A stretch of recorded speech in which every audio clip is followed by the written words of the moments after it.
Hi friends, welcome to Manu recipes. ఈరోజు ఈ వీడియోలో కాకరకాయ కారం అనేది మనం ఎలా ప్రిపేర్ చేసుకోవాలో ఈ వీడియోలో చూద్దామండి. కాకరకాయ కారం అనేది చేదు లేకుండా ఎంతో స్పైసీగా, టేస్టీగా ఈ విధంగా మనం ప్రిపేర్ చేసుకోవచ్చు. చాలా ఈజీగా కూడా ప్రిపేర్ చేసుకోవచ్చు అండి. ఇప్పుడు ఈ కాకరకాయ కారం అనేది ఎలా ప్రిపేర్ చేసుకోవాలి, దీనికి కావాల్సిన ఇంగ్రీడియంట్స్ ఏంటి మనం తెలుసుకోబోయే ముందుగా మన ఛానల్ని ఎవరైతే సబ్స్క్రైబ్ చేసుకోలేదో వాళ్ళు తప్పకుండా సబ్స్క్రైబ్ చేసుకోండి. వీడియో నచ్చితే కనుక లైక్ చేయండి, కామెంట్ చేయండి, మీ ఫ్రెండ్స్ అండ్ ఫ్యామిలీకి షేర్ చేయండి. ఇప్పుడు కారం అనేది మనం ఎలా ప్రిపేర్ చేసుకోవాలో చూద్దాము.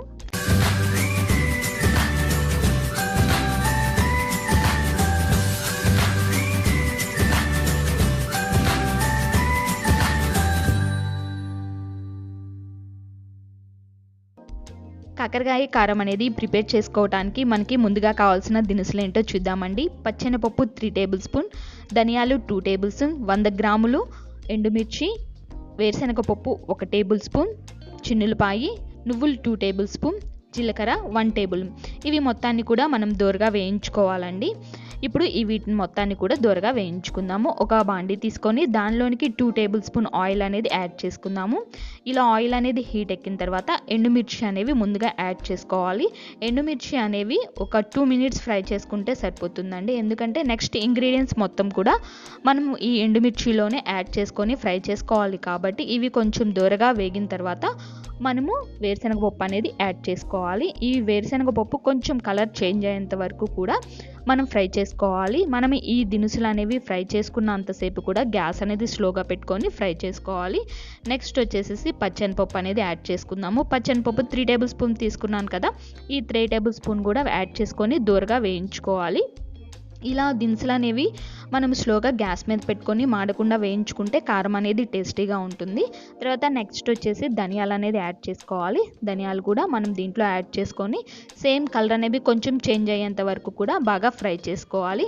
మనము ఇవి ఫ్రై చేసుకున్న దాన్ని బట్టే మనకి కారం అనేది టేస్టీగా వస్తుంది. తర్వాత నువ్వులు అనేది యాడ్ చేసుకోవాలి. నువ్వులు కూడా ఫ్రై చేసుకోవాలి. ఇలా ఫ్రై అయిన తర్వాత నెక్స్ట్ వచ్చేసి జీలకర్ర 1 టేబుల్ స్పూన్ తీసుకున్నాను. ఈ జీలకర్ర అనేది కూడా 1 టేబుల్ స్పూన్ అనేది యాడ్ చేసుకొని మనం దూరగా ఫ్రై చేసుకోవాలి.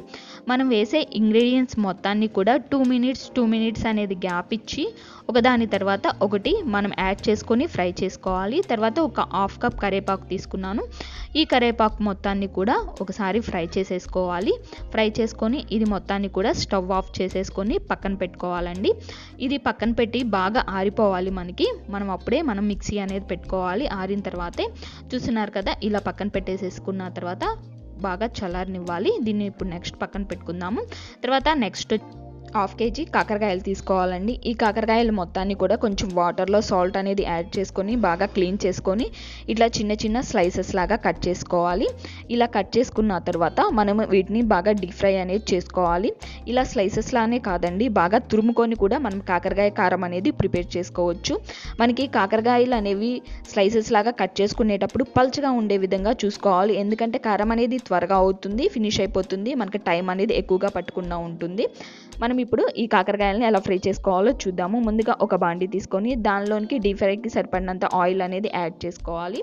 మనకి ఆయిల్ అనేది 1/2 kg కాకరకాయల్లోకి 100 గ్రాముల ఆయిల్ అనేది పడుతుంది.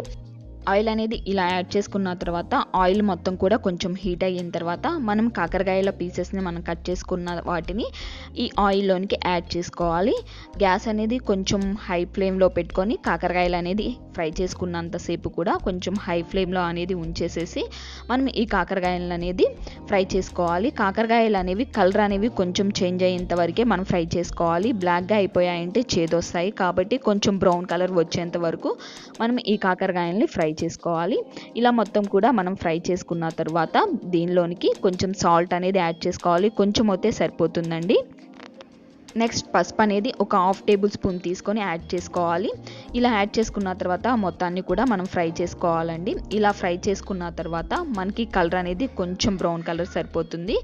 ఇలా ఫ్రై చేసుకునేటప్పుడు సాల్ట్ అనేది కొంచెం అనేది యాడ్ చేసాం కాబట్టి మనము కారం అనేది ప్రిపేర్ చేసుకోవటానికి మనము నెక్స్ట్ అనేది సాల్ట్ అనేది యాడ్ చేస్తాం కాబట్టి చేదు అనేది లేకుండా ఉండటం కోసం కొంచెం అనేది మనం యాడ్ చేసుకోవాలి. సాల్ట్ అనేది చిటికెడంతా, కాబట్టి చేదు అనేది లేకుండా యాడ్ చేసుకోవాలి. కాబట్టి కొంచెం అనేది మనం యాడ్ చేసుకున్నాము. ఇవి మొత్తాన్ని కూడా ఇలా జల్లెడ లాంటి గరిట అనేది మనం తీసుకొని మనము ఆయిల్ అనేది ఏమీ లేకుండా ఈ పీసెస్ మొత్తాన్ని కూడా ఒక ప్లేట్లోకి అనేది మనం సర్వ్ చేసుకోవాలి. మనము ఇవి క్రిస్పీగా ఉండే విధంగా మనం ఫ్రై చేసుకోవాలండి. గ్యాస్ అనేది కొంచెం హై ఫ్లేమ్లో పెట్టుకుంటే మనకి ఇలా క్రిస్పీగా రావడానికి ఈ పీసెస్ అనేవి ఉంటాయి. కాబట్టి మనం ఈ విధంగా మొత్తం కూడా క్రిస్పీగా వచ్చేంత విధంగా కలర్ అనేది ఈ విధంగా ఉండేంత వరకు మనం ఫ్రై చేసుకోవాలి. ఇప్పుడు చూస్తున్నారు కదా, మనం ఇట్లా తుంపితే మనకి చక్కగా క్రిస్పీగా వచ్చేంత వరకు కూడా మనం ఈ విధంగా మనం ఫ్రై చేసుకోవాలి. ఇవి మొత్తం కూడా మనం ఫ్రై చేసుకున్న తర్వాత ఇప్పుడు మనము ఈ దినుసులో పెట్టి కారం అనేది ఎలా ప్రిపేర్ చేసుకోవాలో చూద్దాము. ఇవి మొత్తాన్ని కూడా పక్కన పెట్టేసేసుకొని ఇప్పుడు ఒక మిక్సీ జార్ తీసుకొని మనం ఇందాక ప్రిపేర్ చేసుకొని పెట్టుకున్న ఈ దినుసులు మొత్తాన్ని కూడా దీనిలోకి అనేది యాడ్ చేసుకోవాలి. ఇవి మొత్తం యాడ్ చేసుకున్న తర్వాత ఫ్రై చేసుకొని పెట్టుకున్న కాకరకాయ పీసెస్ని కూడా యాడ్ చేసుకొని చిన్నుల పైన యాడ్ చేసుకొని సాల్ట్ అనేది నేను ఒక 3 టేబుల్ స్పూన్ అనేది తీసుకున్నాను. కాకరకాయ కారం అనేది ఇలా మెత్తగా మిక్సీ అనేది పెట్టుకోవాలి. ఇలా మొత్తం కూడా మనం మిక్సీ పెట్టుకున్న తర్వాత మనము ఒక బౌల్లోకి అనేది యాడ్ చేసుకుందాము. ఇలా కాకరకాయ కారం అనేది ఈ దినుసులతో అనేది మనం కారం అనేది ప్రిపేర్ చేసుకున్నాము అంటే కనుక చేదు అనేది అస్సలు ఉండదు. మనం తీసుకునే ఎండుమిర్చిని బట్టి మనకి స్పైసీ అనేది ఉంటుంది. కాబట్టి ఈ విధంగా ఒక 1/2 కేజీ కాకరకాయల్లోనికి ఒక 100 గ్రాములు ఎండుమిర్చి అనేది తీసుకొని మనం స్పైసీగా కారం అనేది ప్రిపేర్ చేసుకోవచ్చు. ఇప్పుడు ఒక బౌల్ తీసుకొని ఈ బౌల్లోకి అనేది మొత్తం కూడా మనం కారం అనేది సర్వ్ చేసుకుందాము. ఇలా మొత్తం కూడా మనం కారం అనేది సర్వ్ చేసుకున్న తర్వాత కొంచెం వేసిన శనగపప్పు అయినా యాడ్ చేసుకోవచ్చు పైన, లేకపోతే మనం కరివేపాకైనా కానీ మనం యాడ్ చేసుకోవచ్చు పైన. నేను కరివేపాకు అనేది యాడ్ చేసుకున్నాను. కరివేపాకు అనేది మొత్తం కూడా ఆయిల్లో అనేది బాగా ఫ్రై చేసుకొని మనం ఈ కారంలోకి అనేది యాడ్ చేసుకోవాలి. ఇలా మొత్తం యాడ్ చేసుకొని బాగా మనం 2 మినిట్స్ అనేది మిక్స్ చేసుకున్నాము అంటే కనుక మనకి కారంలోనికి కరివేపాకు మొత్తం కూడా కలిసిపోతుంది. ఇలా మొత్తం కూడా మనము సర్వ్ చేసుకొని పక్కన పెట్టేసేసుకుందాము. మనకి ఎప్పుడైనా కర్రీ అనేది లేనప్పుడు మనం ఈ కాకరకాయ కారం అనేది కొంచెం గీ అనేది యాడ్ చేసుకొని మనం రైస్లో అనేది తీసుకున్నాము అంటే కనుక చాలా టేస్టీగా ఉంటుంది. ఈ విధంగా ఇంగ్రీడియంట్స్ అనేవి కరెక్ట్గా మనం తీసుకొని కాకరకాయ కారం అనేది ఈ విధంగా మనం ప్రిపేర్ చేసుకున్నాము అంటే చేదు అనేది లేదండి. అసలు ఇది కాకరకాయ కారం కూడా మనకి అనిపించదు. మనం తీసుకునే ఇంగ్రీడియంట్స్ని బట్టి మనం ఫ్రై చేసుకునే కాకరకాయని బట్టి మనకి కారం అనేది చాలా టేస్టీగా వస్తుంది, స్పైసీగా కూడా ఉంటుంది. సింపుల్గా ఒక 50 మినిట్స్లోనే ఈ కాకరకాయ కారం అనేది మనం ప్రిపేర్ చేసుకోవచ్చండి. మనం రైస్లో అనేది కర్రీ అనేది ఏమీ లేనప్పుడు 1 టేబుల్ స్పూన్ అనేది యాడ్ చేసుకొని ఈ కాకరకాయ కారం అనేది కొంచెం గీ అనేది యాడ్ చేసుకొని మనం ఈ రైస్లో అనేది తీసుకున్నాము అంటే కనుక చాలా టేస్టీగా ఉంటుంది, స్పైసీగా కూడా ఉంటుంది. ఓకేనా ఫ్రెండ్స్, ఈ వీడియో మీకు తప్పకుండా నచ్చింది అనుకుంటే నచ్చితే కనుక తప్పకుండా లైక్ చేయండి, కామెంట్ చేయండి, మీ ఫ్రెండ్స్ అండ్ ఫ్యామిలీకి షేర్ చేయండి. ఓకేనా ఫ్రెండ్స్, టేక్ కేర్, బాయ్.